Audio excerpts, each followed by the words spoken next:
Thank you very much. We will move to the consent agenda. Need a motion to approve. So moved. A motion to second. Second. Motion and a second. All in favor, please say aye. Aye. Aye. All opposed? Motion passes unanimously. Next, move to other council actions. Consider execution of the Ector County Utility District, also known as ECUD, Water Supply and Ancillary Services. Mr. Marrero. Thank you, Mayor.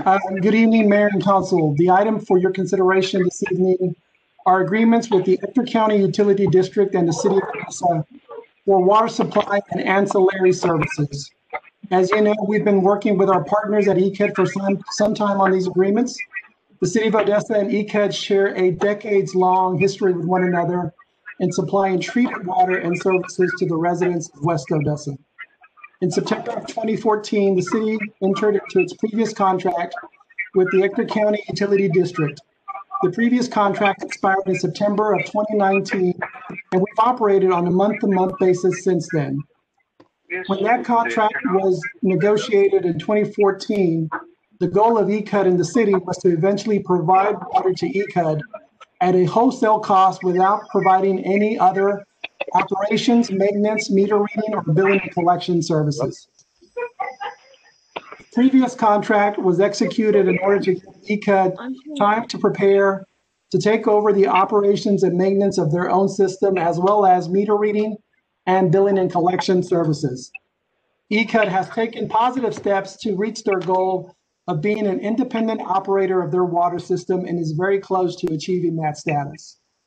Under the current month-to-month arrangement, ECUD is required to pay a rate of 1.3 times the average city's commercial industrial water rate, and the city is required to operate and maintain ECUD's water supply system. This rate also includes the meter reading and billing and collection services provided by the city. Negotiation between parties have finalized, and ECUD's board has approved the new water supply contract and ancillary services in substantially the same format as in the attachments. Staff recommends the following water supply contract and ancillary services be approved for execution. The water supply, lab services, distribution and system operation, and billing and collection services agreements all have an effective date of October 1, 2019, picking up where the previous agreement expired. The respective terms and conditions of the agreements are as follows, and these are just highlights. Under the water supply contract, the initial term is for 30 years with 2 optional 10-year renewals. ECUD will set the maximum and average MGD daily for the wholesale water rate to be developed. The rate will be established based on the wholesale rate model agreed to by both parties and will be reviewed and revised by both parties annually. The lab services agreement is for a 1-year term and renews annually in 1-year terms automatically. Follows the same terms as conditions as all other lab services agreement that the city enters into, and fees are based on a rate schedule for the city's lab services as amended from time to time. Under the distribution and system operations agreement, the city agrees to provide certain services to assist ECUD in operating and maintaining its water supply system when needed. Agreed to services include, but are not limited to, water sampling, set and removal of meters, manual meter reading, 811 locates, AMI maintenance, leaking and inoperable fire hydrant repair, and valve maintenance. The initial term of the agreement is for 1 year with automatic month-to-month renewal. Either party can terminate by providing a 30-day advance written notice. Fees have been agreed to by both parties for the initial term. Any extension will include a base monthly fee, administrative fee, and fees at direct cost for specific tasks completed under this agreement. The billing and collection services agreement includes tasks include, but are not limited to, rather, in-office telephone, customer service initiation of accounts, customer account maintenance, and sending out of monthly bills on behalf of ECUD. The city also collects fees on behalf of ECUD. The initial term of the agreement is for 1 year with automatic month-to-month renewals. Either party can terminate by providing a 30-day advance written notice. However, the city does agree to not to terminate prior to April 1, 2021 in order to give ECUD sufficient opportunity to establish their own billing and collection system. And then finally, the annexation and CCM boundaries agreements provide for areas within the city's ETJ where ECUD shall not annex into its boundary. It also provides that the city will not oppose the ECUD's certificate of conveyance and necessity as long as it conforms to the boundaries outlined in the agreement. Finally, I want to thank the City Council. I especially want to thank Council members Dean and Bryant for their participation. I want to thank the staff of Public Works, and I certainly want to thank ECUD for their partnership and working through this process. And I'll echo the same sentiments as Bill and Tommy. We really have enjoyed working through this process, and I'm finally glad that we've gotten to this point. And I'll be happy to answer any questions. Are there any questions from council? I don't really have a question, but I do have a comment, and I have to reiterate, Michael, what you're saying, that kudos to the staff, and also tremendous kudos to Tommy Irwin and also Bill Feller for all the work that this has done in creating a great partnership for the future. And thank all of you for your hard work and dedication doing this. Thank y'all. Are there any other comments or questions? Mayor, this is Bill Fowler. Let me just state that the agreements that were presented in the package, there have been minor changes, and we're hoping that the council will approve the contracts with the latest amendments that we have made, all being non-substantial. With that understanding, then we would urge the council to adopt all of the contracts. And I would concur with Mr. Fowler's observation. I will make that motion then, Mr. Turner. Okay, we have a motion. Second. We have a motion and a second. All in favor, please say aye. Aye. All opposed? Motion passes unanimously. Next, move to resolutions. Consider accepting a grant funding from Walmart Community Grants Team and Facilities number 3645 and appropriating funds for the Odessa Fire and Rescue. Chief Alvarez. Well, good evening, Mayor, Council, Mr. Morrell, and congratulations, Mr. Morrell, on your 25 years. Thank you for your service. Thank you. Yes, sir. So item for consideration this evening, Council, Mayor, is, Odessa Fire Rescue, we received a grant award in the amount of $2,000 on behalf of Walmart Community Grants Team. And this is actually the third grant that we have received, but it's in the amount of $2,000. And we'll use this to purchase any type of equipment that we might need for Odessa Fire Rescue, or any type of training items that we might need. So we did reach out to Walmart. We conveyed our appreciation for their continued support of Odessa Fire Rescue. Great. Any questions for Chief? Okay, I will entertain a motion. So moved. Second. A motion and a second. All in favor, please say aye.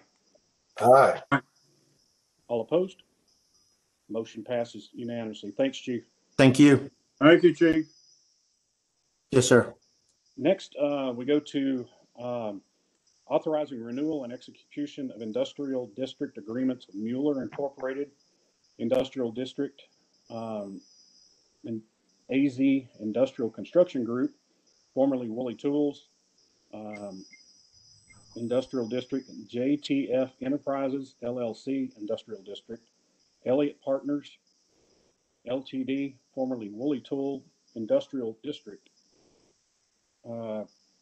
Ms. Brooks.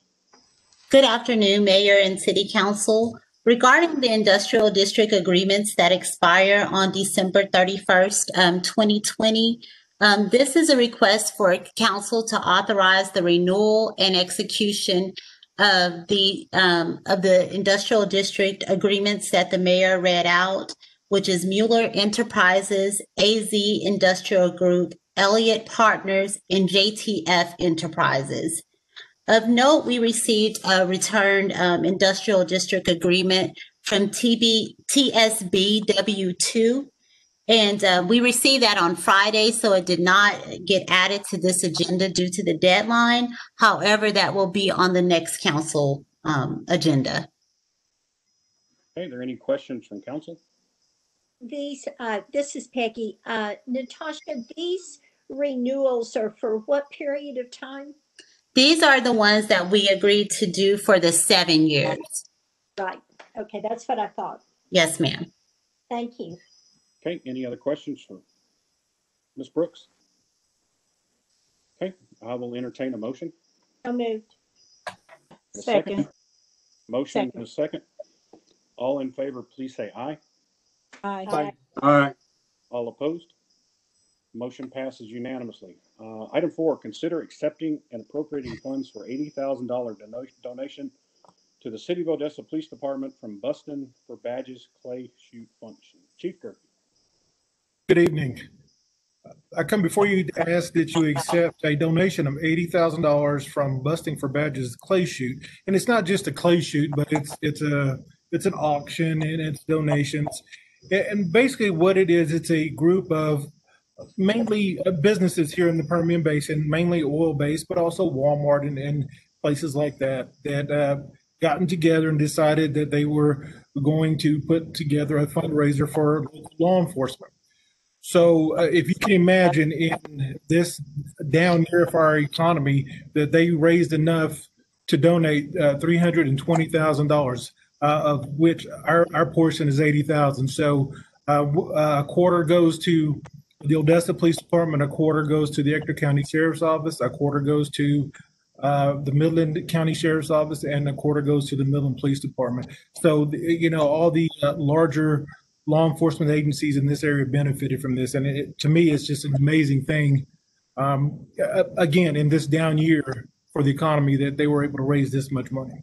And we will use these funds for needed equipment. One of the main things that we're looking at for this is a training simulator.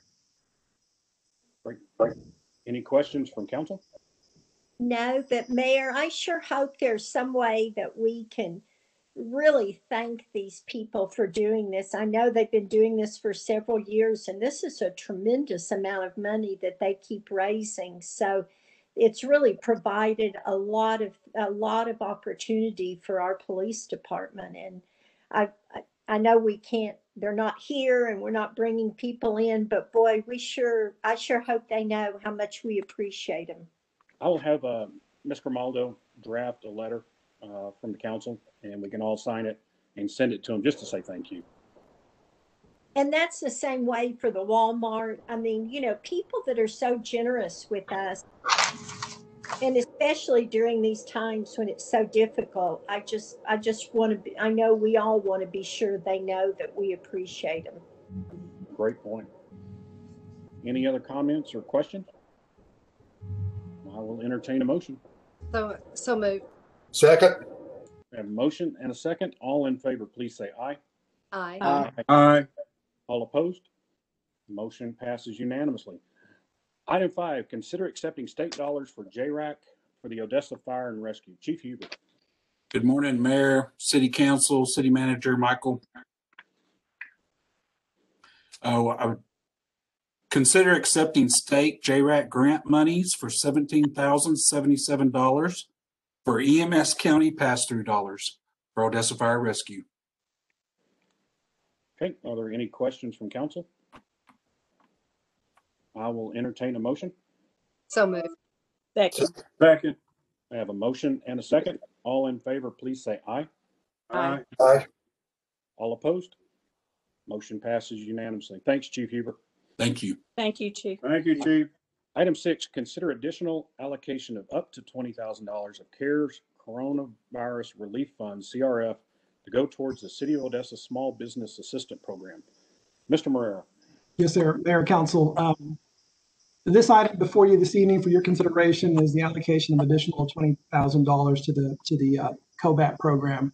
As you know, the council established that program earlier this year and allocated $500,000 toward the program I'm happy to say you will hear in Council Members Dean's report that the program has been highly successful, and it has helped those businesses that you wanted to help. This $20,000 will assist us in completing out or finishing out that program. At the time of the program's closure, there were a couple of applications in place. And so given the amount of money that already have been allocated, the addition of this $20,000 rather would help in making sure that we complete all of the applications that were submitted and in process at the time of the program's closure. And Ms. Dean may want to add some information if she'd like, but the $20,000 again is for those businesses that were already in process at the time of the program's closure. Councilmember Dean, would you like to say anything? No, that's exactly right. We are at we were at 490, and then we got a little flurry right at the end, and that put us at 500 and then 510. And we still have 3 outstanding that we're waiting on information. So right now we're at the 510, and this 20,000 gives us $10,000 for those next 3. You know, and it looks like that will be just exactly the amount of money that we're going to need based on the information I have. So I'll talk a little bit more about the program down on item number 9, but that's the reason for that these applications did come in just as we were ending the program. Are there any questions from other council members? Wonderful job there, Peggy. Thank you. I had lots of good help. I will entertain a motion. So moved. Second. And motion and a second. All in favor, please say aye. Aye. Aye. All opposed? Motion passes unanimously. Thank you, Michael, and thank you, Ms. Dean. Under miscellaneous, last time we had Odessa business owner Mark Trotter talk to us about seeing if there was some help that could be given to small businesses with property taxes due. We wanted to put this on there in case council had any questions. So I will let Mr. Trotter talk for just a few minutes, and then we'll let council talk. All right. Thank you, Mayor. It's nice to see everybody again. I came back in July, and of course I had this discussion with you guys back in July. And then, of course, I've talked to Mayor since, and he told me about the Corona relief funds that y'all were doing through the city. So I applied for those funds, and I've talked to Peggy before, and then she sent me over to Michael. And so really, Michael, I want to know, since I've received PPP for my employees, it has nothing to do with me as my business owner, paying my bills, electric bills, my property taxes coming up. Nothing has been given to small business to cover any of these. So, Michael, if you would, can you explain to me why you think PPP helps the small business? Yes, sir. Thank you. Go ahead. Yes, ma'am. Yeah, Mark, this is Peggy. I'm going to go ahead and speak to that. Sure. The reason that PPP helps small businesses is that is given to companies to assist them in paying for their employees for an 8-week period of time. And the presumption is that your business is still open during that time. Was your business still open when you were paying your employees? That's the only reason I could keep it open, to pay the employee. I could have just laid them off and put them on unemployment. And that's still, it wouldn't help me pay my bills as a small business owner. I mean, Mr. Turkington, they continue to work. Did you keep them working? Yes, I kept them on the books because of PPP, but that didn't help my business. Well, I didn't have money. The idea is that you're getting free labor because they're still generating sales, and you're not having to pay for it. You're being reimbursed for that payroll, which allows you to still generate sales. Okay, how do they generate sales, ma'am? Please explain that to me. Well, if you have your people working, then the assumption is that they're doing something and you still have sales. That's why I asked you if your business still generated sales during this time. No, that's what I'm getting at. If I'm not doing business because y'all have the oil companies closed down, you have a lot of my people that I actually do business with are closed, not doing business. How does that help me? How do I sell? How do I pay my employees? They're not selling anything. Most businesses stayed open during that time to try to still have customer contact. But the point is that you got to keep those employees. So when things did turn around, you still had employees. I understand the frustration, but the PPP loan was. Ma'am, Yes. Miss Dean, I'm sorry to bother you. Listen, the PPP, all it did was keep my employees, me paying the employees instead of you on unemployment lines paying the employees. So that's why they were giving out. I don't get that money. The employees get that money. I don't get anything. So where are my sales? If I'm keeping these employees on, but I have no sales revenue, how do I keep my business open? Explain that one to me. Well, first off, 75% of the PPP money had to be spent on payroll, and the other 25% could go against rent or utilities. And like if there was anything left, but there's nothing left. Okay, don't let her finish, and then we'll talk. Okay. All right, go ahead. Like I said, the presumption is that during that period of time, you still have people, they're still doing something. You're not just giving them a check for nothing. They're cleaning your shop, or they're still trying to produce inventory, or they're still doing something because you're paying them. And 75% of what you got could be used towards paying them to do things that enhance your company for the future. Like I said, create inventory, clean up your shop, do whatever. And that money is something that keeps you having employees, hopefully to generate some kind of income during that time, and it doesn't cost you anything. That's what that program was designed for, presuming that when you don't have to pay your employees, they are still doing something that creates positive worth to you, either through inventory or improvements in your shop or sales during that time. Ma'am, okay, in my business, I own an automotive business, and there's a lot of other businesses that don't need that. I can go hire a $5 an hour kid off the block to clean my shop. I have techs. These techs have had training. All right. I have to pay them what they made last year at this time. And that money ran out 6 months ago. I've been paying them on my dime just to keep them, try to keep them. So I still don't know where you say my sales are. I'm not going to pay my guys to clean shop for what I pay them. And that's not helping me as a business owner. It doesn't bring in revenue.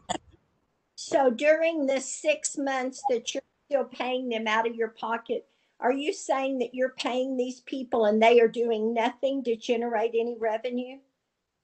That's right, because I can't find these type of people. If I go out there on the street, if I got rid of my people and I had to go back and try to hire somebody, there is nobody that can take their place. Nobody, because they're trained techs. And there's no techs. I've been here for over 25 years. I came from Dallas a long time ago, and the people out here have the zero training. They have to hire people out of other cities, big cities, to come here to do the work because they're knowledgeable. They don't have the training here. So it took me a long time, and I only got 2 good techs, and I pay them well. And if I let them go, I'll never get them back.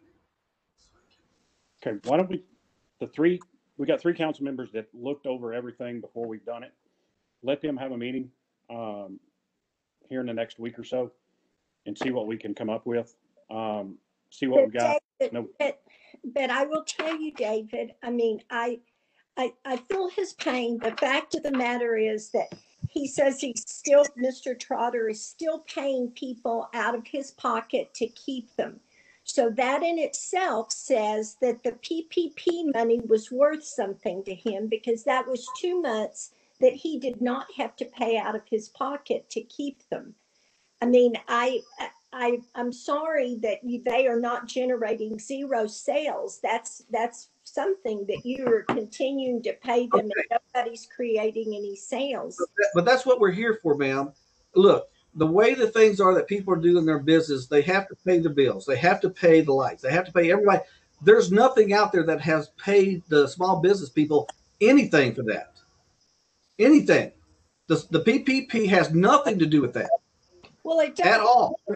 Yes, it does, sir. 25% of your money could have been spent paying your bills, paying rent and utilities.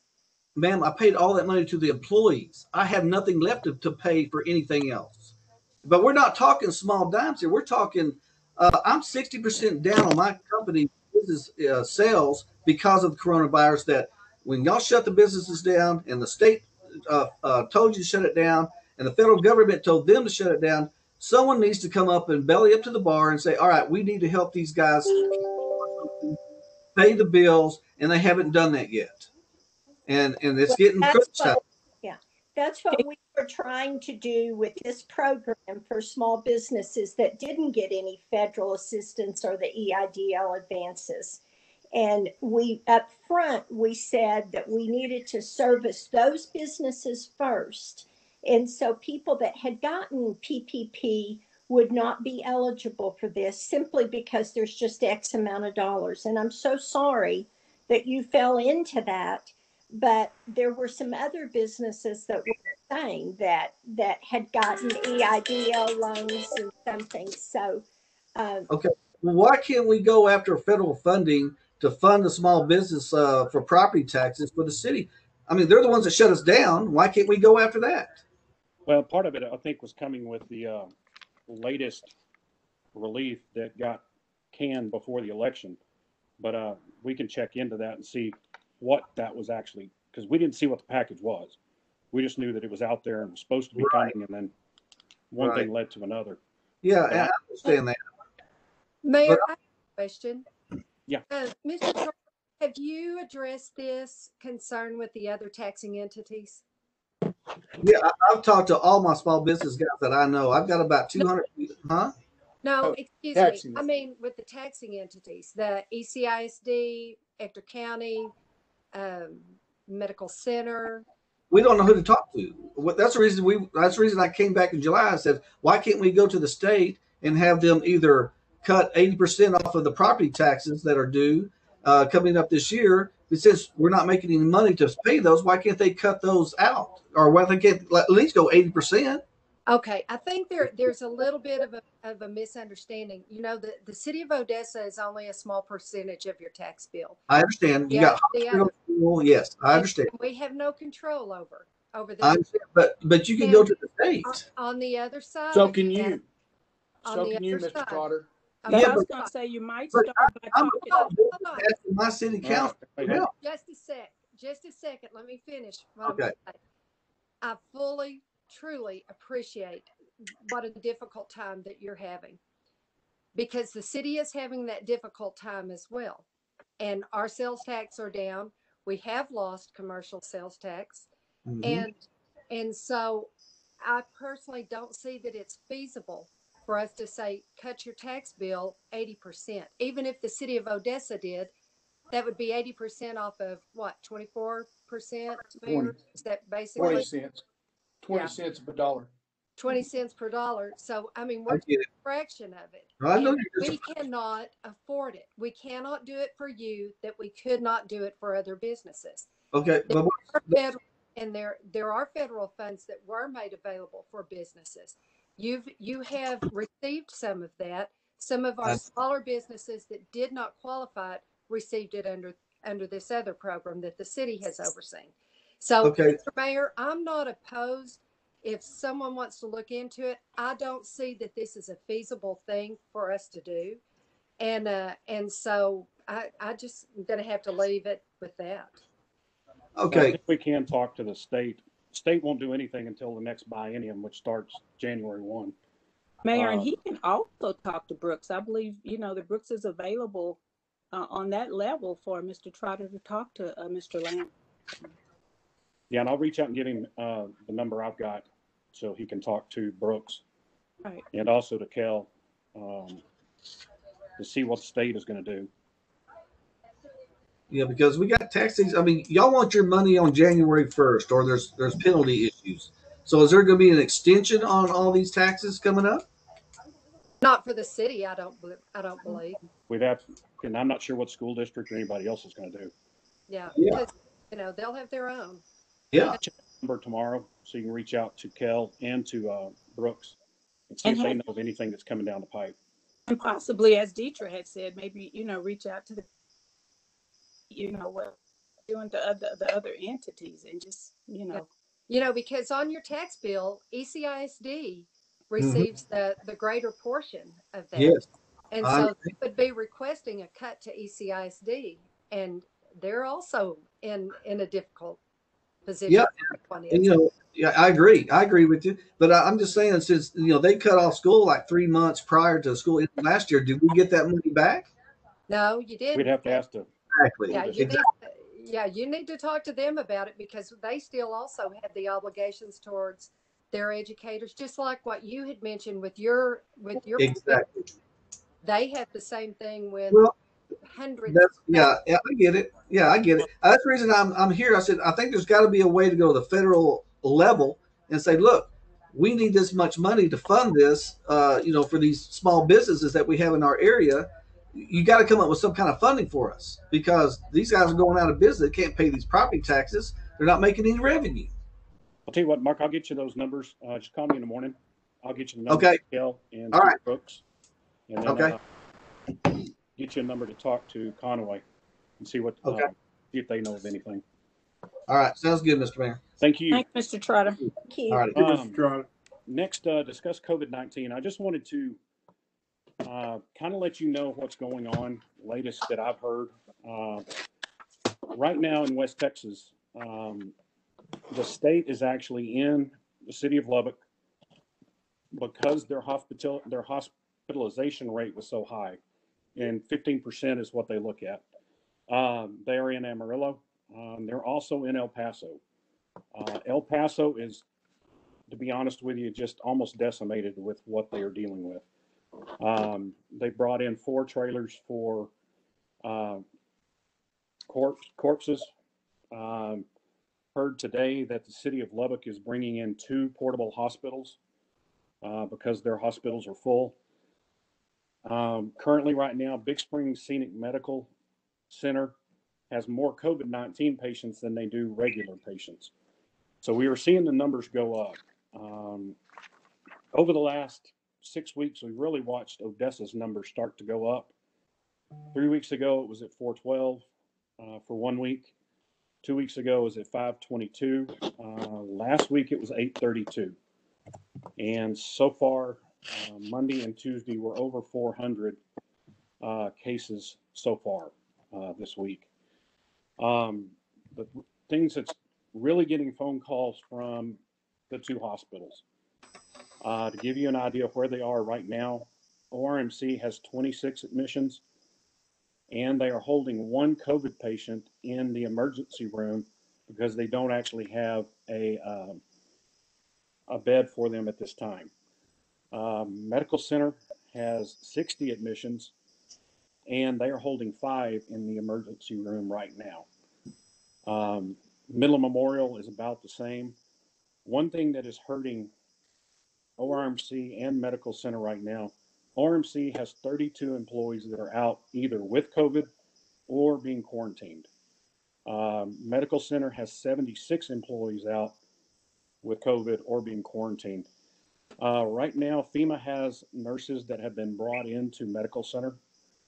The other 2 hospitals are asking for nurses, but have not been able to get nurses yet. So we are seeing quite a few people come in. The biggest problems we have are simply not following the rules. Social distancing, wearing masks, that's a contentious topic to talk about, and just overall hygiene. A lot of people did not go trick-or-treating, but then you saw on Facebook and social media all the parties that were held where nobody was wearing masks. And the hospitals are screaming pretty good. I do have a meeting with all the leaders in the morning to talk about it. But Mayor Payton and I did go on TV today. I'm going to be on Channel 7 tomorrow, just saying, hey, we've got to get these numbers slowed down or the state's going to come in here. We are seeing about 15% hospitalizations rate right now. Went as high as 17 one day, but then it pulls back down. So that's what we're looking at.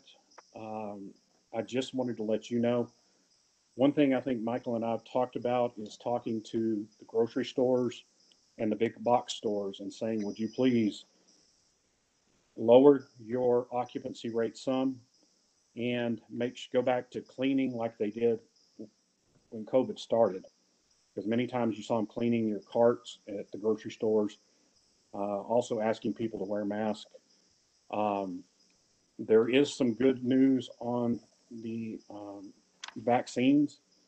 They are saying they may see the first ones towards the end of November. And there are 2 drugs that are coming in that can help with coronavirus. But that's where we are. I wanted just to kind of let everybody know what was going on, to kind of say what you're seeing.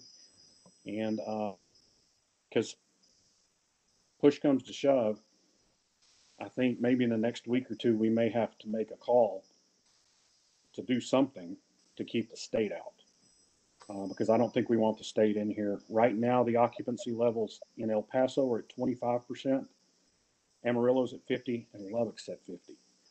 So that's where they're at. Currently, we're at 75, as everyone knows.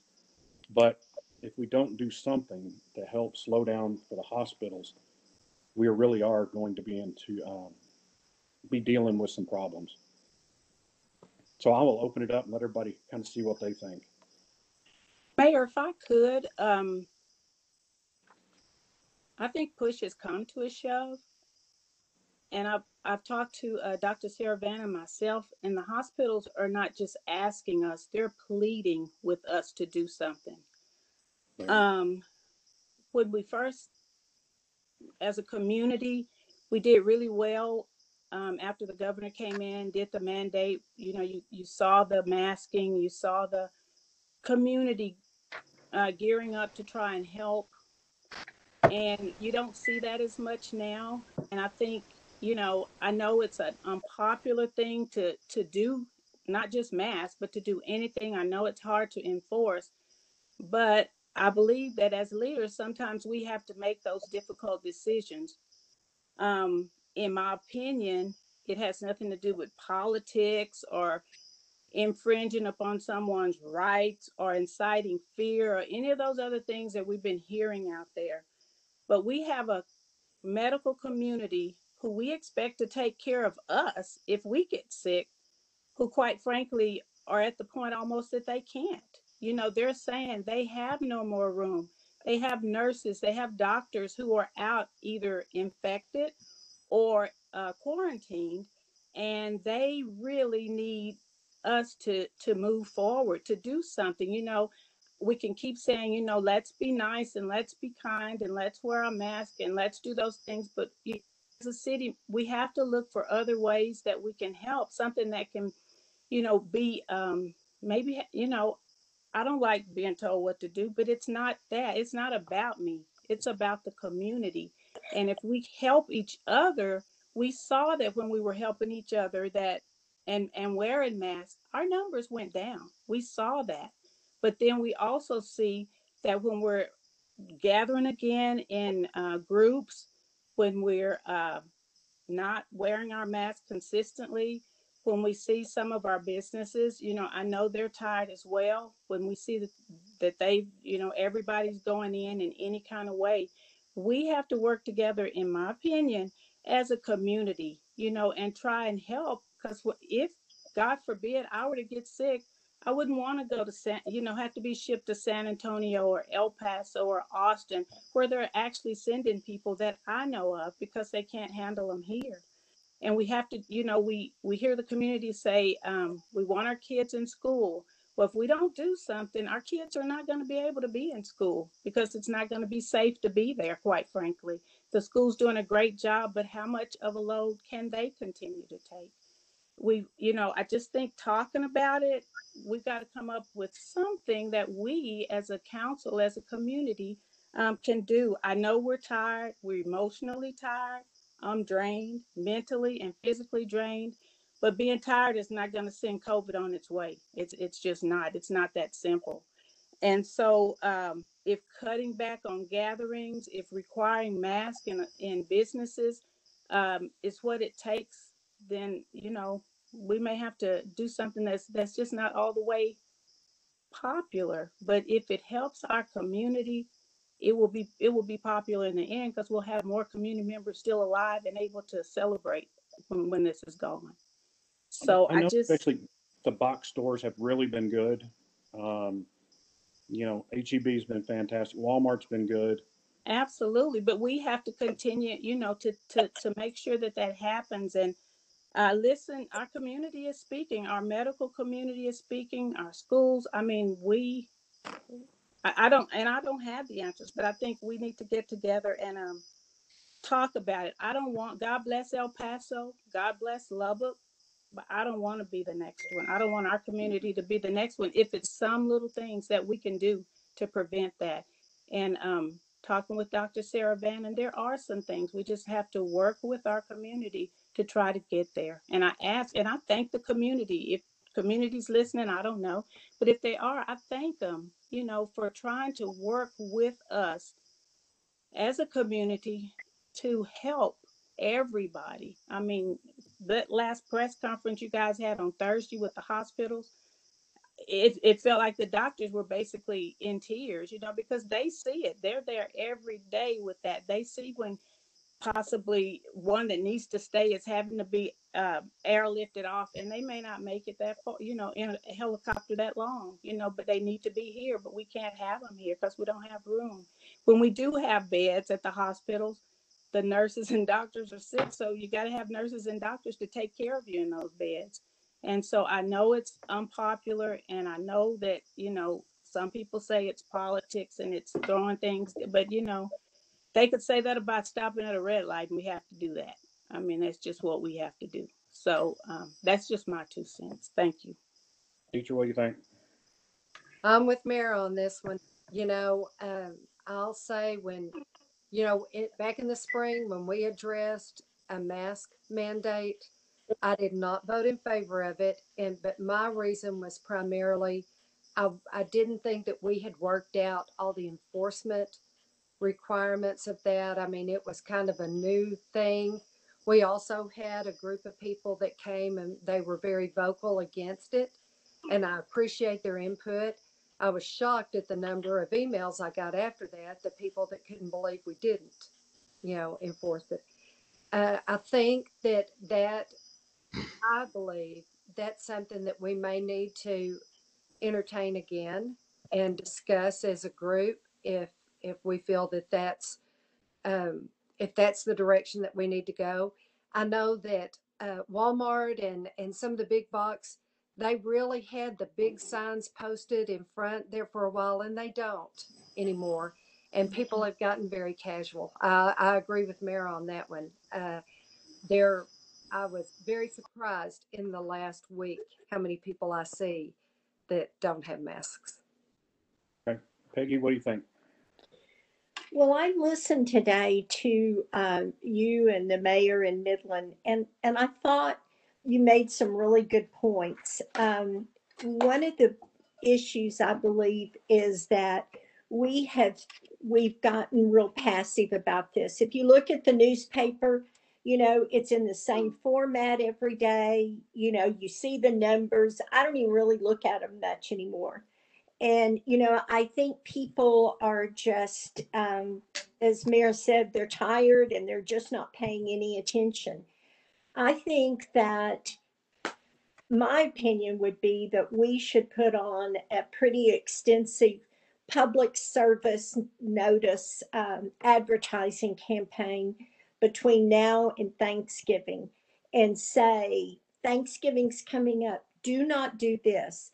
The El Paso has 4 refrigerated trucks, some of the facts that are just really harsh, and let people know that if this continues, we're going to be forced to do that. In other words, it's like giving your child a 2-week notice and say, if this happens, then we are going to be forced to do this. And so people start monitoring each other, because quite honestly, I do not believe that we have enough policemen, enough manpower that we could issue violations for this. I just don't. I don't think that's how you get people to wear masks. I think you get them to wear masks by scaring the bejesus out of them, by saying, look, you may not be paying attention to this, but this is what's happening. And I don't know how we do that, but I know we had some public service things that were going. And I think that we should put a timeline that says, we're concerned the state's going to come in. If we can't, the only thing that we can do is wear a mask. We can't do anything else. We can social distance and wear a mask. And let's all commit to it, especially with Thanksgiving coming up. And if it doesn't, then I think we're going to be forced to do something else. I mean, I don't think there's going to be any option right now. I know the city of Midland is going to do this as well. Right now, I think we need to remind people harshly, that this hadn't gone away. It's gotten worse. And when you're in groups, you continue to spread. I mean, we just need to put this back in their face and scare them a little. It was really scary when you saw all of those people dying in New York City. And when you've seen there were things that were just took our attention and went, oh my gosh, we don't want that to happen here. And I'm not saying that we make a public display out of people's death, but I'm saying we need to remind people that this is still here and it's serious. And, even if it's something on a public service that says, somebody goes to the hospital and they say, I'm sorry, there's no room here. Just little quips like that make people think, this is your hospital. This is your city. I mean, you've got to help here. So I don't know. I'm kind of ranting and raving, I know, but I think that we need some really in your face kind of reminders, and prefaced with it says, this is going to be out of our control. We're not going to have any choice but to cut things back if we can't get a handle on this. Okay, Tom, what do you think? Well, I too listened to the news conference this afternoon, and for reasons that has already been explained tonight, putting a mask mandate on is just not effective or desirable, and will do nothing but cause hate and consternation. We're just not going to like each other, after doing that. I do think, and Michael, tell us where we are on our advertising that we have been doing through the city so far. Yeah, Tom, thank you. Thank you for that question. I'm actually going to defer that to Devin, and she can walk you through where we started with our messaging, where that messaging has taken place, and more importantly, how the message can be changed and will change as a result of where we are with our numbers today. Devin, you want to talk to the council about that? Yes, sir. So at the beginning, we did kind of start with the whole wear a mask campaign, and we have had to change it a couple of times. I guess the past 2 months or so, we've really focused heavily on the testing, our drive-through testing, and more recently our partnership with ORMC and MCH. I did meet with Red Pixel Marketing today after the press conference to discuss how that messaging needs to change. We kind of thought that we would maybe right out the rest of the year, just focusing on getting people tested and utilizing free testing and that free flu shot. But we realized very quickly we needed to change something. So we already have Jose, we have Magali working on some graphics to send out to the news stations to post on their Facebook page in English and in Spanish, just kind of saying, flirted with some ideas, maybe like the 3 W's, get back to the basics, just kind of trying to figuring out that message of how that would work. And Jose and Magali are great with that, so they're going to figure that out. But we also talked about what that messaging needed to be. And Miss Dean, I think you're absolutely right. We have been trying to kind of steer away from being either one way or the other. We had been very careful about our messaging, not trying to look like it was a political thing, because frankly, that's how kind of everybody viewed it for the time, is that it was something political, and we didn't want to see that. We just wanted to inform everybody. But we did realize that today it is now more serious. I think everybody is a little bit more aware of how serious it is when you look at the numbers. So we have some ideas. There's one to kind of take it from a medical professional's point of view. It's kind of the I believe, because I know, I believe that wearing a mask is going to help you. And then it transitions and you see that she's in front of a hospital. She's walking into a hospital because she's a nurse. There's another one that's really great, and it's a little bit shocking without being too scary, kind of a domino effect of how just one little thing that you do can cause this spread everywhere and kind of create hot spots all over. It's very visually appealing. It's very clean, and the messaging is very clear, and it's stern. And I think that's what we are really trying to focus on now, is being stern with our messaging. Whereas in the past, we have really tried to tread lightly on trying to not scare anybody, trying not to take it too lightly, trying not to make it seem like we were being political at all. But now that I think that we've heard from all of you guys that we need to be a little bit more aggressive with that, we will definitely do that. Okay. And Mayor, if I Yes. could, Renee Earls and I met sometime, months ago, I guess when this first started, with some groups of young people. And what they said at that time was that they really didn't take it as serious because it had happened to nobody new. And so maybe even consider those who might come forth and just in the advertising, say something to know that it happens to people who we may think it looks like it wouldn't happen to, whatever that looks like. But, the young people said, well, we really didn't know anybody. We didn't see anybody, so we really didn't take it serious. And that was out of the mouths of, I think they're 18 to 30-year-olds, maybe. Yeah, they were pretty young. Yeah. And so I still see some of that happening, in that age group, although it's affecting everybody now. But, maybe just some of those who will participate in some of that advertising, just where young people can relate to it as well as older. It's got to be real for a lot of people, or it's not real. Well, but so many people I talk to now, they know somebody who's died. And that's something that I think before really didn't affect. But, right. I know this person whose grandmother died. I lost an aunt to it, and you're starting to see it get a lot closer to home, which I think y'all's talk about advertising may help. Right. And Reverend, I agree with think? Peggy on a timeline, because, I think not place a timeline, or not to say we're going to come back, to me is a disservice to the hospitals that are crying out for our help. It's like, okay, we talked about it, let's move on. And we need to do more than talk about it and move on. Okay. Reverend, what do you think? Whoa, this is a heavy subject that we talk about all the time, especially when it comes down to this virus stuff.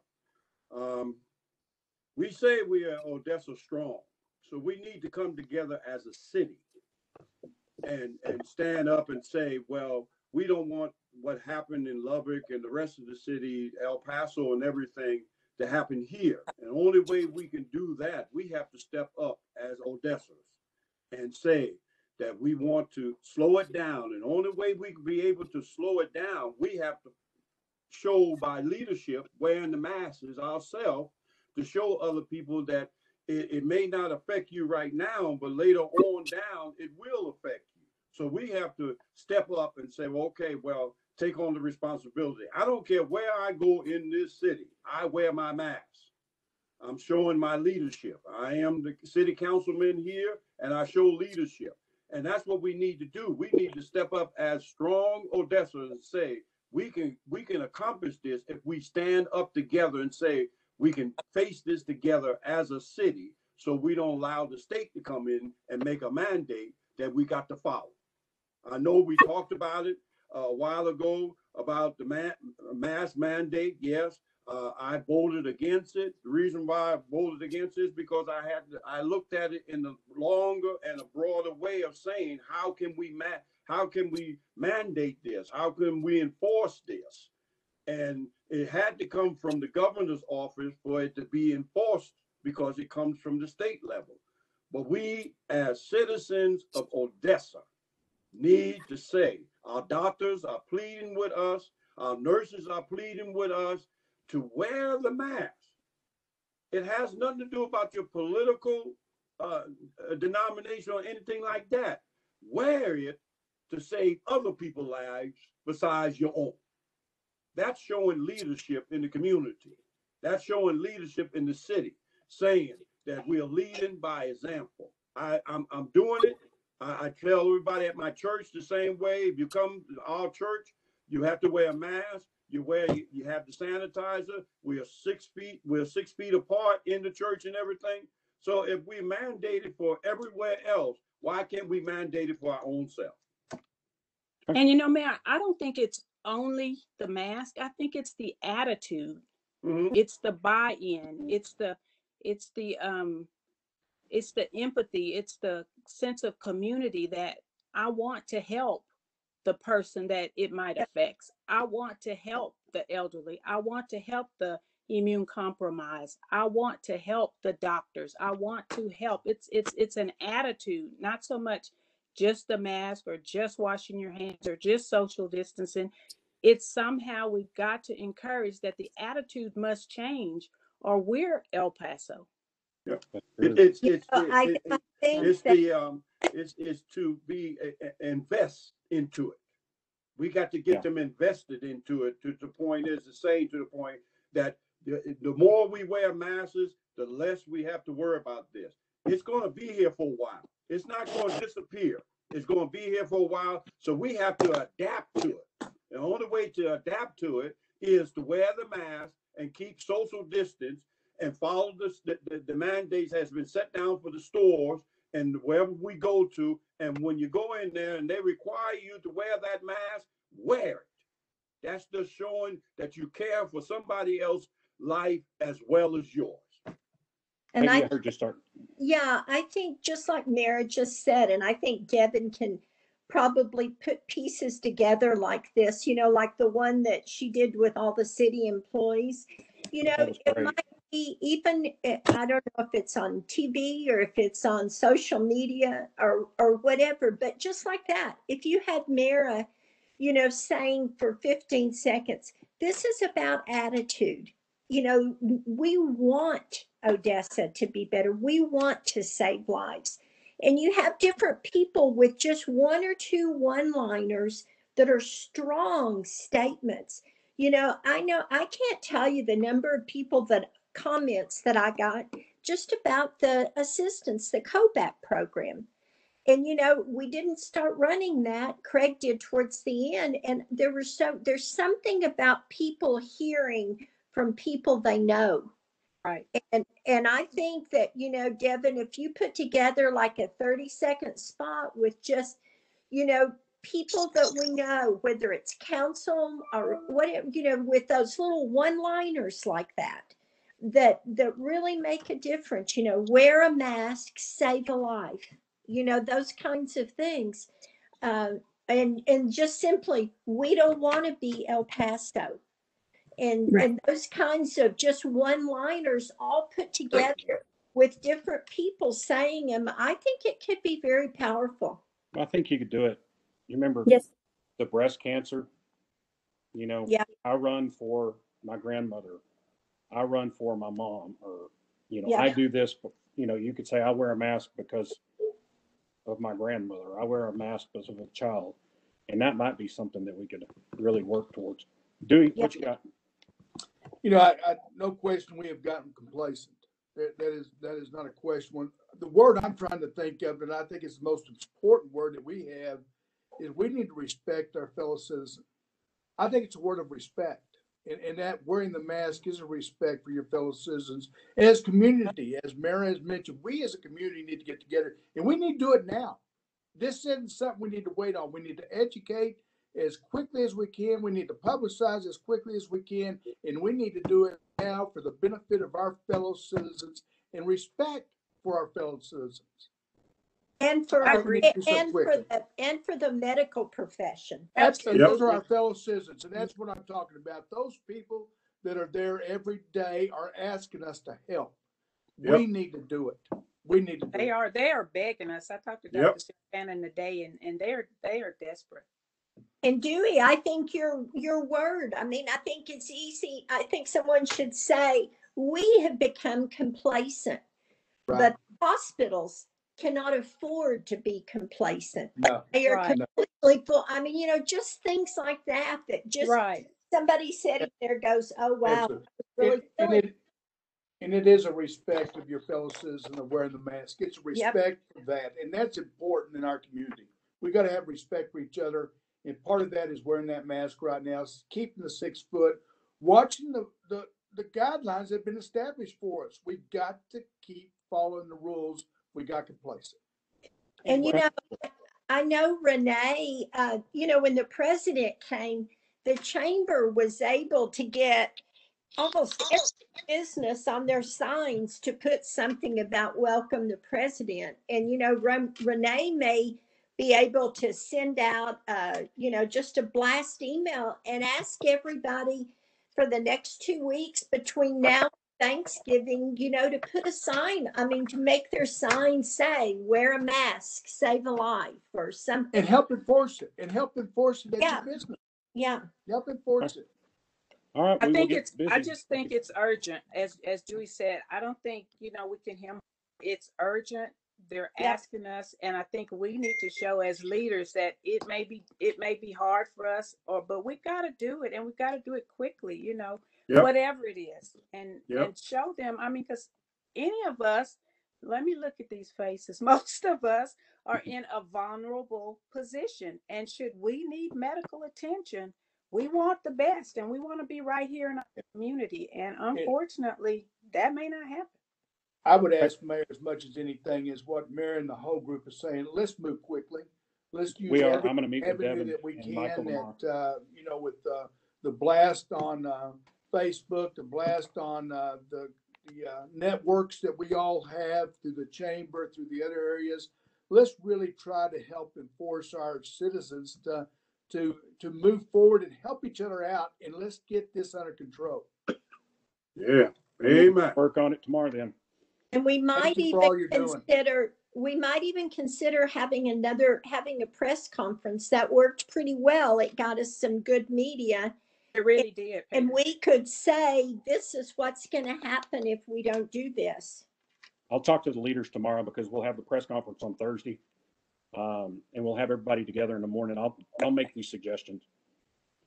Thank you. If they can't, we can. I'm talking about us having one, if nothing else. If be. Yeah, that's a great idea. Yep. All right, we'll get to work on it. Thank you, Mayor. Thank you, Mayor. 9, discuss City of Odessa Business Assistance Program. Councilmember Dean. Yeah, I sent. I think Randy sent out to you all the summary of the names of the businesses that we have helped and the amounts that were given and the names of those. I think this is probably the first time you all have actually seen the names, so I wanted you to have those.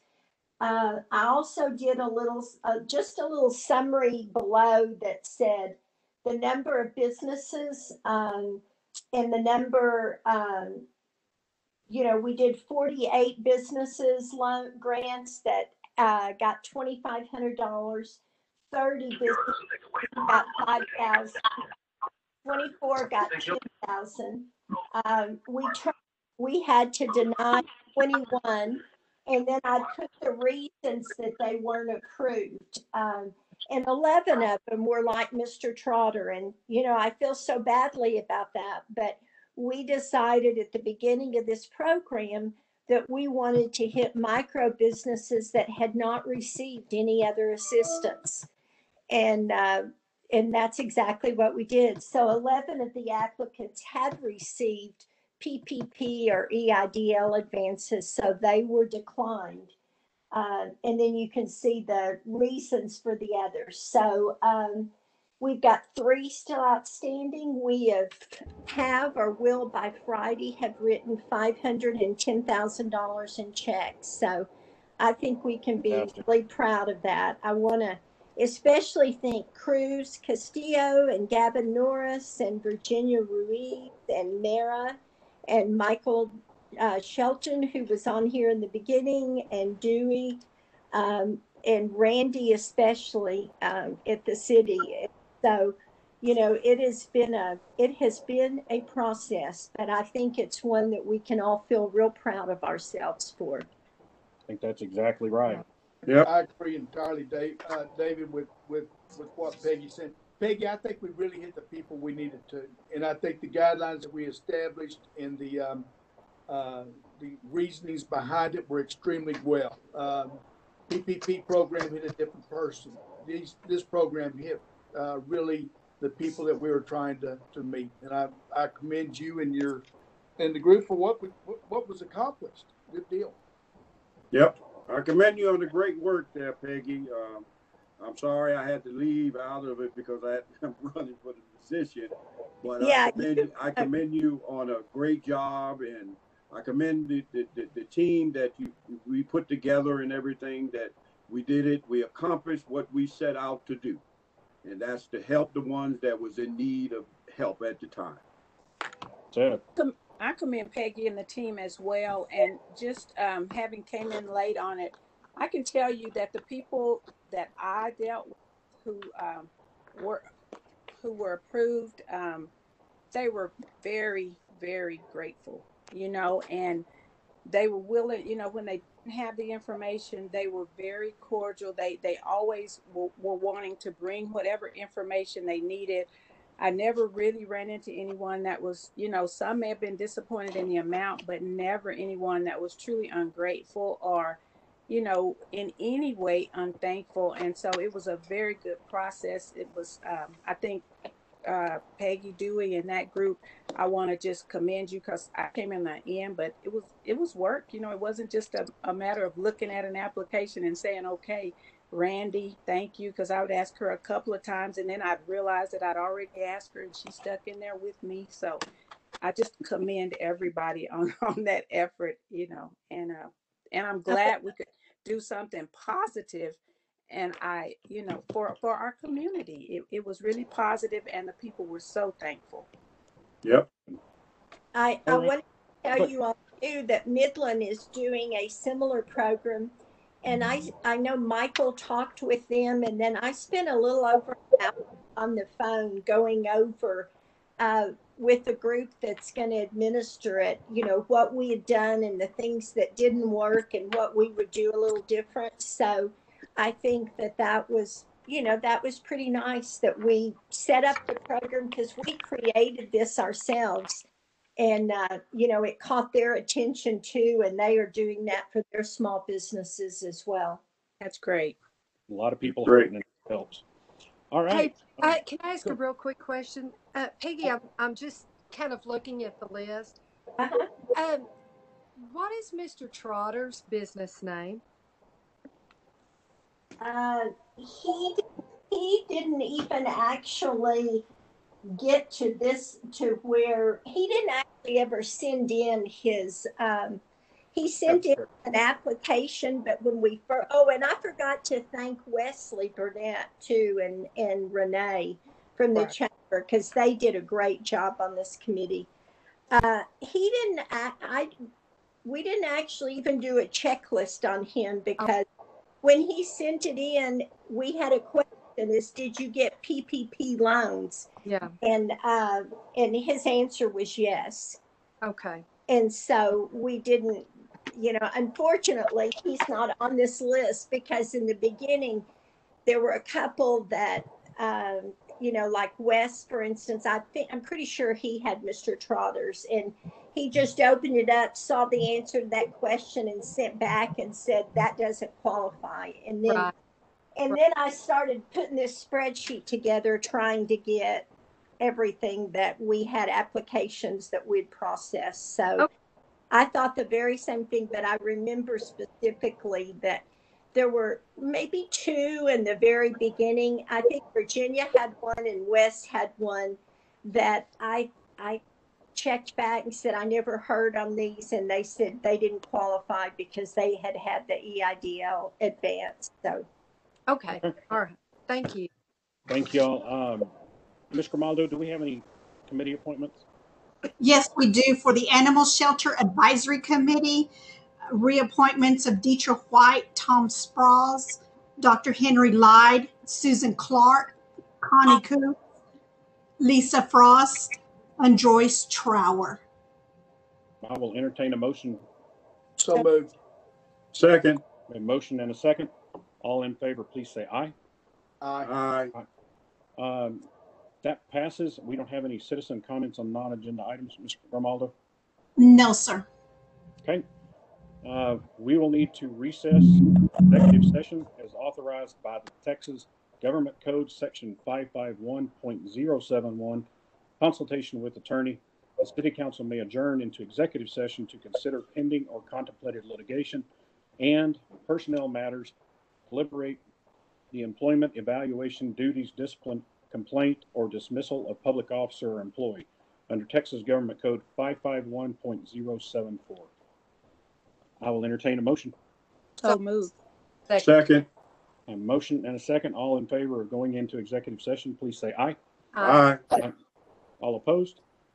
If you will hook up to the other invitation.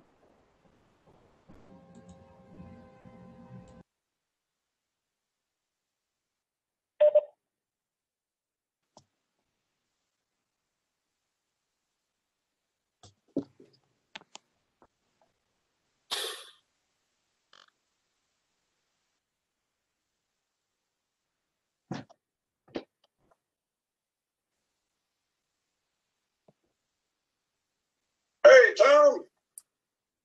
Hey, Reverend. Seems like me and you got here first. Yeah, I know.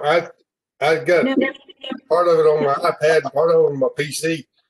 I think y'all might still be in the public meeting. Y'all are on the public meeting. If y'all could switch over to the invitation for executive session.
Okay, we are now back in, council is back in session.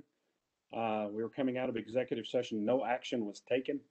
And we are out of executive session at 7:58. Only thing left on the agenda is adjournment. So I will entertain a motion to adjourn. So moved. Second. A motion and a second. All in favor of adjournment, please say aye. Aye. All opposed? Motion passes unanimously. We are now adjourned. Bye. Goodbye.